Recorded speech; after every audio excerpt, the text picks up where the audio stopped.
Как не те е срам, толкова си шумен, неудобен? 3 причини защо хората говорят тихо. Преподавам гласов дизайн и имиджова реч. Току-що с последния ми клиент обсъждахме точно тази тема. Първата причина е това, което направих в началото на видеото. Престани бе! Толкова си шумен! Какво ще помислят другите? И тогава се появява едно такова подсъзнателно убеждение. Откъде се появяват емоциите? От думите. Подсъзнателно убеждение се появява, че ако съм шумен, най-вероятно това е нещо страшно ще се случи, защото съм имал неадекватна реакция от майка ми, например, като голяма фигура в детството ми.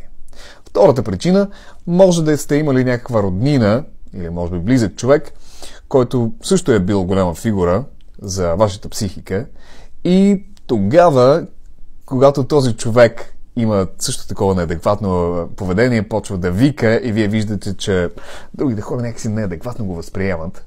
И това ви дава също едно такова подсъзнателно вярване, че по-добре така да направя, защото ще бъде като този лош човек, който ми направи това грозно впечатление. Причина номер 3 – детска позиция. По някаква друга причина не искате да израствате, т.е.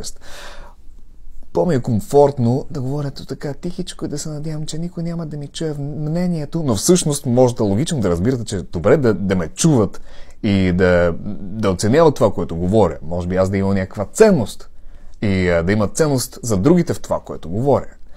Но подсъзнателно искам да бъда мъничък, да се грижат за мен по-добре, въобще да не ми чуват колко съм талантлив, как мога да помогна на хората.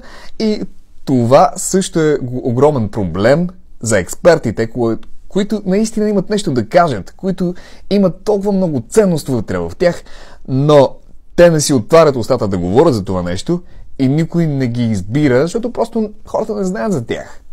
Причините наистина могат да са много. Каня ви на уроци при мен, за да разберете как да се справите с последствията.